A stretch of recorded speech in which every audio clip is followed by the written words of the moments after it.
You don't know what ghetto style means right now.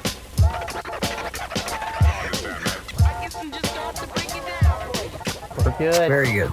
All right, we're all recording. Last time we said that, Jeremy's internet exploded. And the time before This time it that, didn't. David got a phone The call. time before that, I got a phone call and it ruined everything. So, I think that means we're good to go this time. All systems are go. Three Brothers Talking, episode 35. I'm David. I'm Andrew. I'm Jeremy, your other Have host. you noticed that we almost always say your name with the same inflection every time? Yeah. I do it on purpose because You're it just sounds used to it. radio-like. First off, Jeremy's messing with his phone right now, and it's making me nervous that the recording's gonna get messed up. No, I need it Okay. for my All right. quote thing. I just wanted. I have it. A good friendship is built on sharing feelings, and I just wanted to share. I just need you to recognize my feelings, I Jeremy. just need you to recognize it so that if something does go wrong, we can all have proof that I was nervous ahead of time. Noted. It's been noted. Noted, Dave. Your nervousness is duly noted. Duly noted. This is episode 35 of Three Brothers Talking, and our humble little podcast. You know, what was the phrase, Jeremy? A nice little podcast. Nice little podcast. A nice little podcast. A humble little podcast that we have here. And I said humble because we're talking about humility. That's what we're going to talk about. Ooh. So that's professional. But before we get into that, please share the show with somebody that you think would like it. Facebook, or even just, texting somebody the link. But reach out to us and let us know what you think of the episodes, especially the ones where we go into a different area, like sports, like we did on the last one, or different areas of life or faith. We like to hear from you guys what you like to hear. So please let us know about that. But this one, going to be a nice, to the point episode, I think. Although there is one thing I wanted to bring up, and that is that whenever we first started this Google Hangout, because we're all currently inside of our homes, 6 feet or more from the closest object or person of any kind. We are in empty rooms. We're all in empty rooms. And Jeremy had said, I was talking, you guys noticed that I had painted the room in my bedroom because, or not bedroom, this is my office. What am I talking about? Because before this, I had just paint splotches on the wall for 3 weeks because we just bought this house last year and they left us a whole bunch of paint cans in the basement like everybody does when you move. Yep. And I thought that they had left the paint color to touch up the wall that was behind me. And so I mistakenly got 3 different kinds of gray from their collection of paint cans. I brought them up from the basement. I tried each one of them. There's 3 shades of gray. None of them were the right shade of gray. and then I ended up having to pick another color. The gray paint just to make you upset. They took the one gray that matched and left you all the rest. They actually liked that one, so they were like, we're going to keep this one. The rest of them you can keep. So I did paint it. I'm in the middle of it. Next time I'm going to put a bookshelf on the wall and everything like that. But whenever I brought it up, Jeremy just said, I can't even think about having any more home projects right now, I think was something like the expression. Oh, Jeremy no, I brought up. said I have a lot I want to get done, but they're basically all for, honestly, my kids. Oh, yeah. You're a dad now. Soon to be kids. Yeah, you've already. Yeah, they aren't for me. Yeah. But I mean, they are for me. I was kind of watching videos talking to Faith about some stuff I want to make for Micah, which could be really exciting, but it's going to take a decent amount of work. So we'll see what happens. Maybe Christmas presents or You're not something. trying to give any tease or anything. You're just keeping us on the. Micah might listen to the episode, man. Yeah, it's going to be restoring something, I think. So we're looking on Facebook Market and some stuff we can kind of buy at a lower price. We can then make nicer, if that makes sense. Wow. Yeah, that is the concept of restoring. That would be the concept of a restore. That's what it is. You guys should look at that definition sometime. And I'm thinking about restoring something, buying Make it worse. Take something not nice and then you make it nice. Yes, we get the concept, Jeremy. You don't have to repeat it. That's good. It's almost it's this new thing. I don't know if you've I heard don't know about if it, you've heard but of this. people have done this for a little while. I think, like restoring Have old you guys heard cars. of this concept called DIY? I feel like that is part of the quarantine effect right now. Oh yeah. Is that people are becoming bakers or they're becoming just DIYers like they've never been before. Oh yeah. Like We've done. I mean, we're obviously preparing for baby number 2. We've got the nursery the second nursery repainted, ready for that. We just taped off to start to repaint our kitchen within the next week. I meant I built the crib, a bookshelf recently for the nursery. I took out. We have planter boxes in the backyard that got demoed and taken out and. Man, it's been a lot. I have not done that much stuff. See, but I'm still having to head in. Yeah, Jeremy's still in the office. I'm fully remote. Yeah, we basically have to take steps back. I was telling Andrew today before he got on. So basically, Monday we have not had to wear like masks in our office or anything like that, or even job sites right now. But now, since everyone now has to wear making masks mandatory, we will have to take a step backward than we have had to do for the entire month that you guys have all worked from home. Yeah. Yep. Sometimes things doesn't make a lot of sense. Sometimes things don't make sense. Jeremy, you got to be safer. So when I come out into public, you're safe from me. Jeremy, you're doing. safe. I'm safe from you, and the whole reason why I was supposed to be safe from you is so you were staying home, so you wouldn't get sick. Yes. Bingo. If anyone should be safe, it'd be you being safe from me. Yeah, exactly. But Hey. you're looking out for me. You're doing your part, right? That's Yeah. that's what we know. You do it. This is your part. It's something, man. It is something Hey. else. You know what? We've already said enough about the quarantine and everything that we're probably going to get some hate mail about this. Somebody will think. We might shut our podcast down. Yeah, I was like, Somebody will think that we just made a mockery of the last month and a half or something. So, for disclaimer's sake, no, we just that's like not what we were doing. We just like to have fun in this time. We believe in the ability to not be sad all the time. Yeah. That's why. Yeah. We believe in this podcast that it is never a virtue to be a pessimist. And that's what we believe. If you can't look at all this stuff with a little bit of humor and then you're just going to be, hopefully you haven't been miserable for the last month and a half, but I think one of the things that this has all taught me, and this is coming from somebody who is a pessimist and who is anxious by nature and everything, and so I don't say it lightly, but it's definitely taught me it is never a good thing to it's never virtuous to become a worried pessimist. It's never virtuous. It's never good for you. It never helps you. It doesn't help your family. Especially in this context, it's not going to help one bit. Yeah. Yeah. And there, if anything, the stress makes you sick. Yeah. Because lowers your immune system. Yeah. It lowers your immune system. Lowers your ability to sleep. It's and I think that there's also something really Christian about being a calm and joyful person through all this. I think that is something that I wish I saw more Christians being, is really distinctively joyful now. You talk about how Christians, you should, you should be marked by faith and obedience in your life. And this is a golden opportunity to just make you stand out exponentially more than the world in that context. If you are marked by a calmness and a peace and stuff like that, it just makes it it should be seen in everyday life. But even now, you have even more of an opportunity just because there's so much worry out there. And this is an opportunity not to be superficial and positive thinking. We hate positive thinking, but we do believe this is a chance to really show people that you believe in a God who wins in the end. This is a chance, especially for us in America. This is a chance few other opportunities than we ever get, because our lives are really good.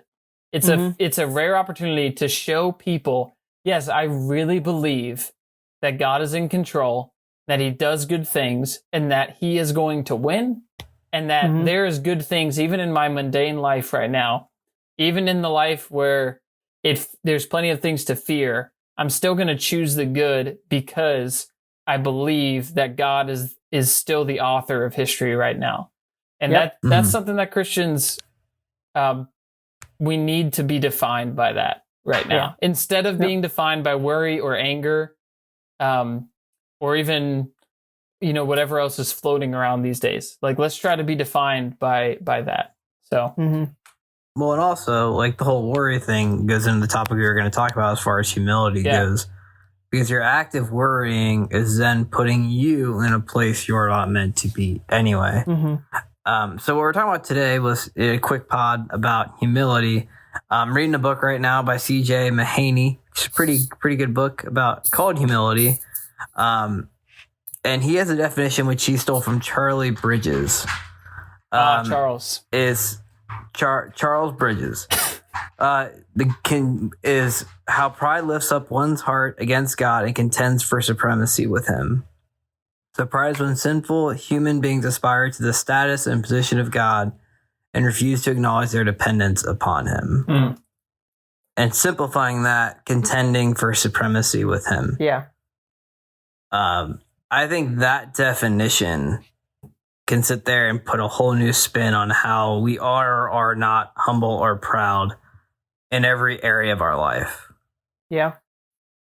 Yeah, humility. Andrew and I are kind of like, because even though Jeremy's ahead of me in the book that we're reading, so I'll admit that on the podcast, that right now, as of recording, he's ahead of me. I'll catch up. But either way, like, I'm purely reacting to this. Andrew's coming in totally cold. So yeah, that just makes me think about that contending for supremacy and how it is that when you really start to analyze actions in your life, it's kind of scary how many of them come from that contention for more power or more whatever, right? Yeah. More autonomy, more of anything. Just saying, I'm the master of my own destiny. And we do it in such subtle ways and subtle things that can be good things that we then put into the place of, no, I don't want to give this up because ultimately I'm superior to you. Yeah.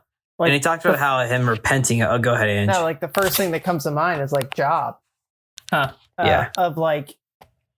Of possibly overworking yourself or your drive becoming overweighted in that aspect. And so subtly the drive for advancement, the drive for just doing a good job and having security for your family and all that, which are good things in and of themselves, can become outweighed and, trip you up in that aspect right there. Yeah, because you have that desire to be self-sufficient and you have a desire to have the money and the resources to direct your life based on the principles that you want. Yeah. I think of that in terms of our relationships with other people. Like, particularly, I thought of it in the prism of my marriage and how if you are if you're contending all the time, you are going to keep score, and you're going to be so reluctant to apologize. You're going to be so reluctant to you won't look for areas to encourage other people in. You'll look for areas to nitpick other people in. Like when I am contending for supremacy, I am thinking about all the things that you are doing wrong and all the areas of your life that if I could, I would give you advice to do differently. But if I'm humble and I'm not contending to win, then I'm actually in a place where I can encourage you in the good parts and not just focus on your weaknesses. And man, if that's not a way to just kill your marriage really quickly, is to just get zeroed in on all the areas where you feel your spouse is deficient instead of celebrating the ways that you do see God working in them and through them. But even in your friendships, like that's how you kill friendships. That's how you kill your job. That's how you kill your career. And it's certainly not easy to fix. No. Well, and you can't, that's what he said, like we need grace to fix it and prayer. And then he goes through some practical steps, which I haven't finished the book. So take it with a grain of salt. But I know he goes through some practical steps, like start with this, or like just taking the time to learn and grow, because there is spiritual discipline involved with growing in that, but also just realizing it's God's job. Part of it is saying, I'm fighting for supremacy. I need you to be supreme. Yeah. But you brought up a good point. As far as marriage goes, you sit there and think, if I'm contending, I'm actively looking to fight. If I'm contending for anything, I'm actively looking for a fight. Mm-hmm. Yeah. Or an opportunity to one up. And just think about that in every area, because there's very few things in scripture that repeatedly gets said, like countless proverbs, countless areas of the Bible. It talks about how God hates the haughty and the proud. Mm-hmm. Yeah. Like it literally says, I hate this thing, because it's literally saying I'm superior. Yeah. Or I'm in charge. Because it's an attempt for me to glorify myself over you. Yeah. In some way, shape, or form. Mm-hmm. That's that is just one of our unrecognized sins, is how proud we are. I mean, there's so many verses. I also just thinking about the contentious things. Like there's so many proverbs that talk about people that are prone to quarrels, right? And like a fool's lips bring strife, but his mouth calls for blows. And he who loves sin, this one struck me. I think it strikes us in our current climate, where like at least socially, people tend to be looking for a fight. Proverbs 17:19, he who loves transgression loves strife or contention. He who raises his door seeks destruction. But man, I remember reading that verse maybe a year ago. God had started to work on me, and for me to see that I had such a drive to prove myself right to other people. And I was willing to contend with people about any subject to do that. And I read that verse, and it was just like, if you love contending, if you love strife, if you love fighting and arguing, you love transgression. Yeah. And that's a scary thing to read. And it's so easy, especially in our distance time, where like we're getting pretty much everything from news and Facebook and all that, social media. It's so easy for that type of behavior just to like, you're so quick to reply to a news feed on Facebook. Yeah. You're so quick to share an article or, put your opinions out there just because you're held up in your house right now. And that's why I think, like even what we talked about at the beginning here is like, this is a huge opportunity to truly set yourself wholly apart from the world. Yeah. If you're going to, not go down that path. I think, go ahead, Jeremy.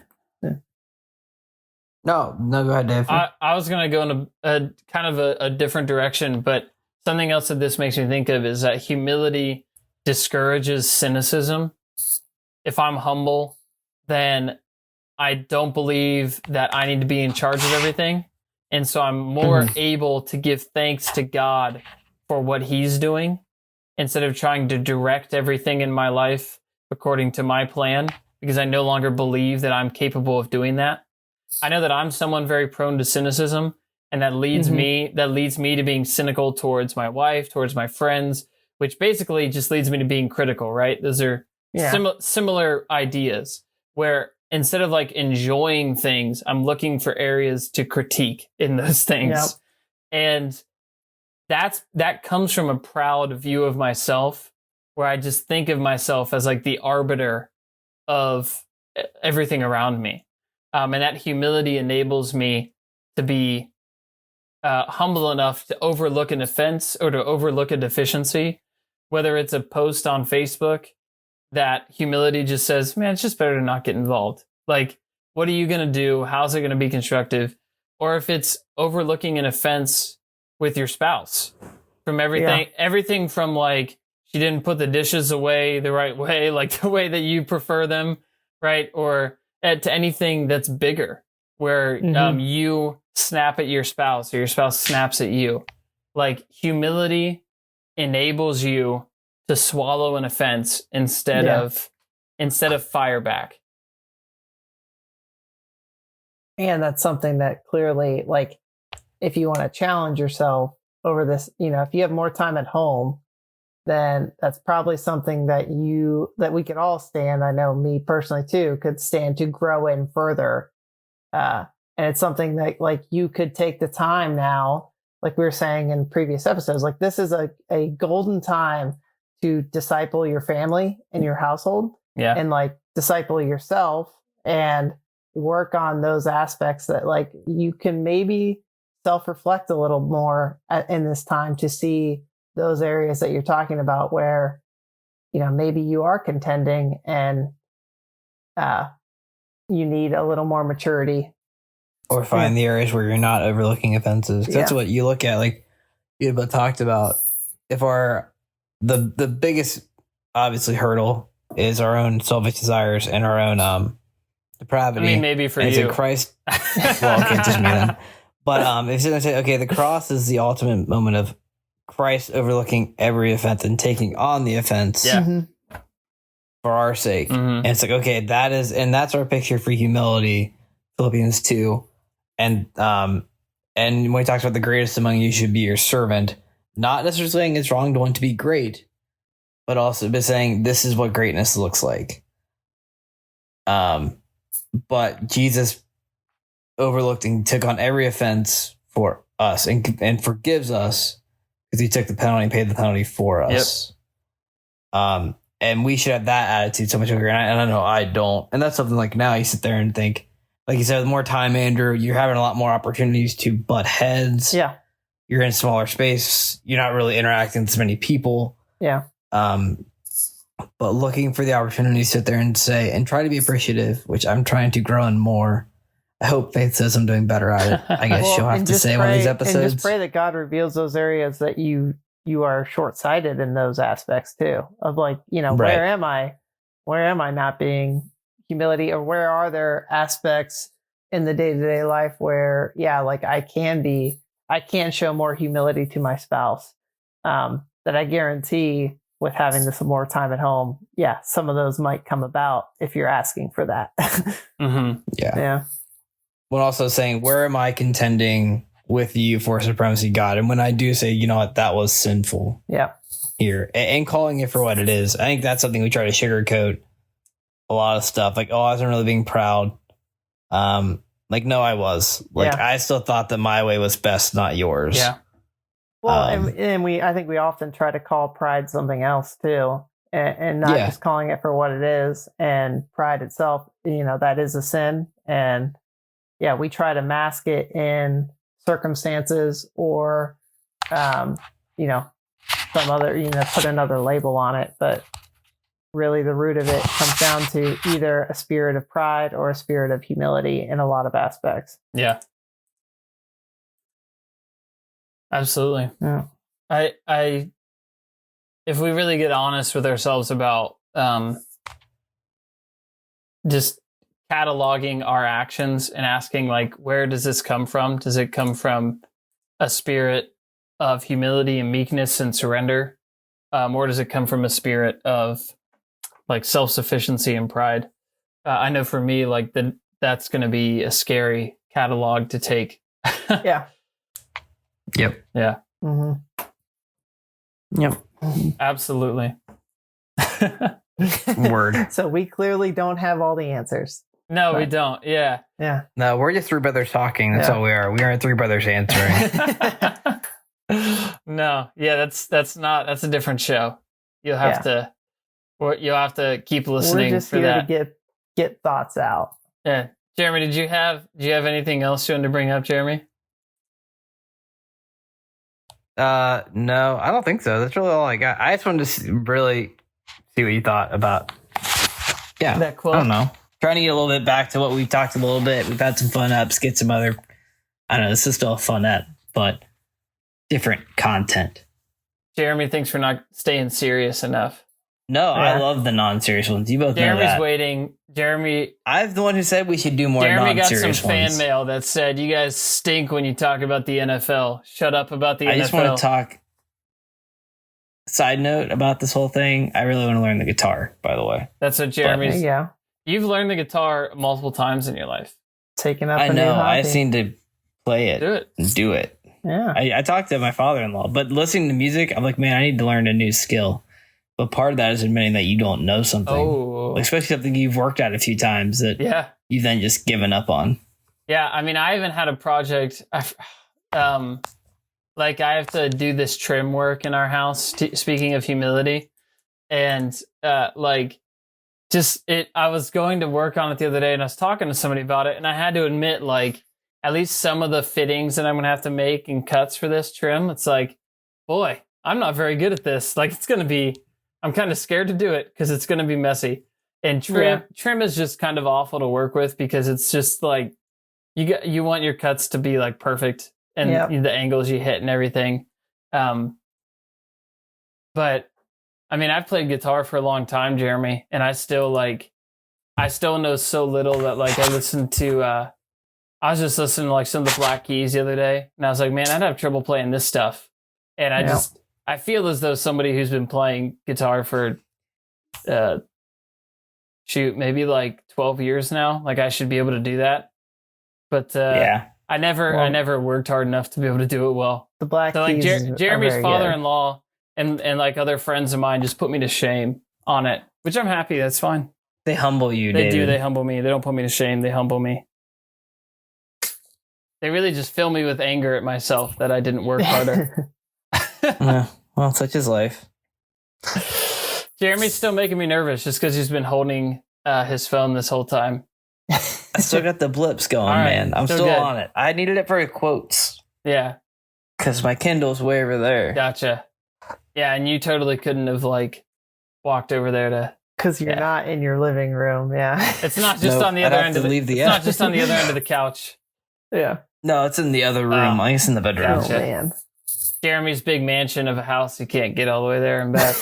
Well, I have to walk by Micah's room, and that hallway you stay, even though he has a sound machine, you're like still walking on eggshells, as you know, Andrew. Does he wake up if you just walk down the hall?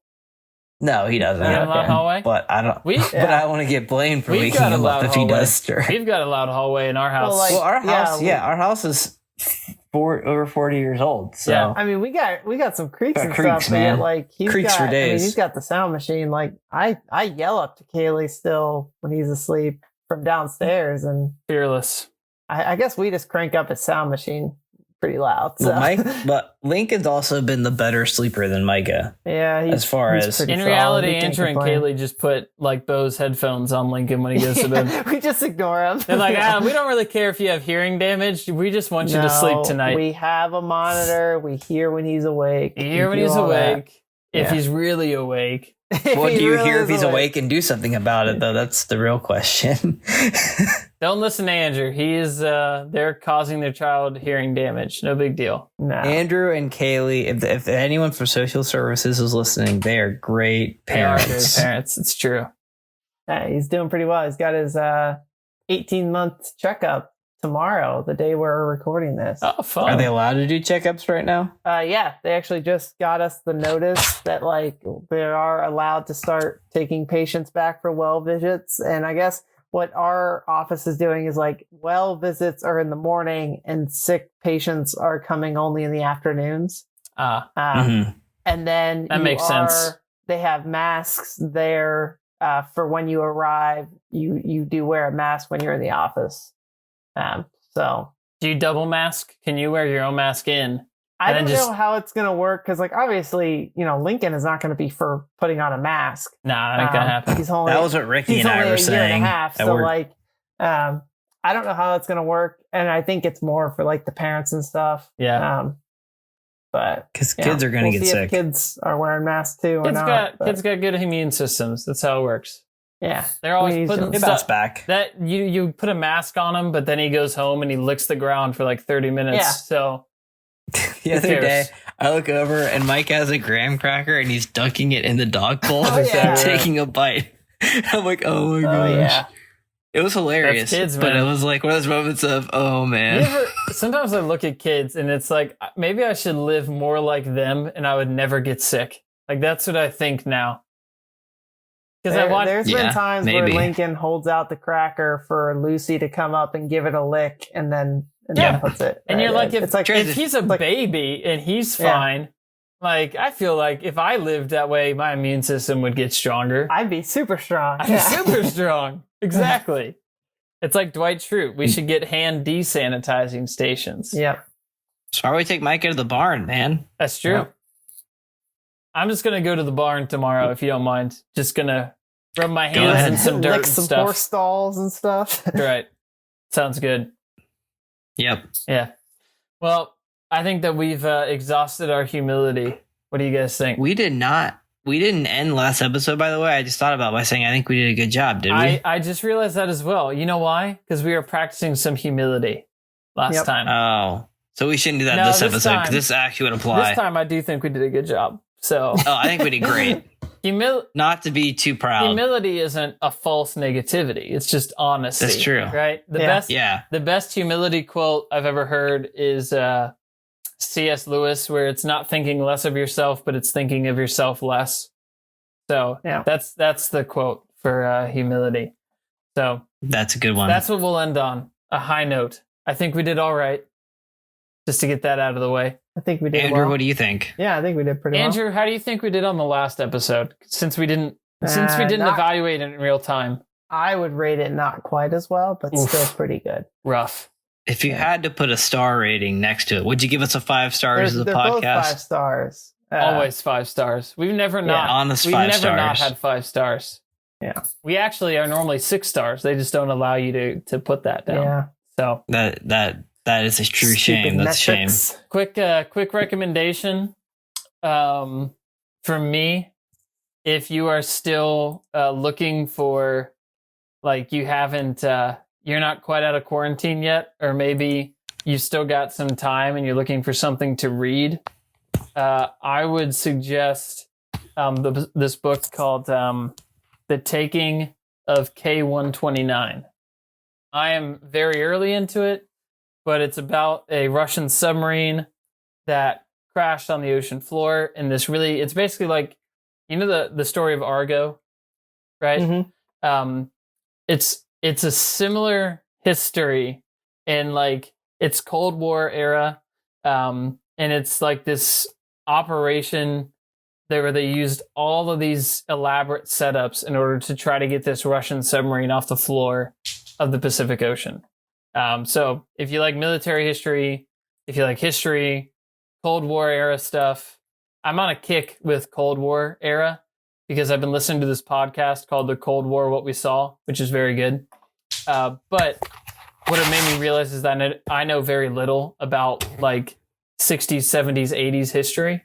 And so that's where this book came in. But it's called The Taking of K-129. It's really good. That's a recommendation if you're looking for something to read. I was going to say now that I want to watch Pacific Rim. Okay. Because I don't know. Not the first one, not the second one. The second one, well, I mean, it is what it is. But that's actually one of Faith and I's, like, favorite movies. I never saw the second one. Yeah, I It haven't wasn't either. anything to write home about. But yeah, I mean, it was entertaining for what it was. The first one was still better. All I think of that is, like, not great acting, but fighting robots. Fighting robots. And Yeah. what else did you want? Yeah. Honestly, That's enough for me. Yeah. It works. All right. Andrew, do you have a recommendation, or? I don't think so. All right, we'll stick with the 2. That's totally fine. We will sign off for now then, and we will get rolling. Who knows? Maybe the next time we record, we'll actually be in the same room. Maybe. Just man. maybe. If we're allowed 6 feet by the apart, governor. but we'll be in the same room. Don't tell the government. Yeah, that's right. No. All right, and as a last word, be happy. There's Yep. no virtue in being sad. And be humble. Be happy, be humble, and there's the motto of the podcast right there. And that is episode 35, a milestone, the number that every podcast just yearns to get to. We've crossed made it, we did it, and we're on to 36. So I'm getting my tattoo now. sounds good. And until next time, we will see you guys next time.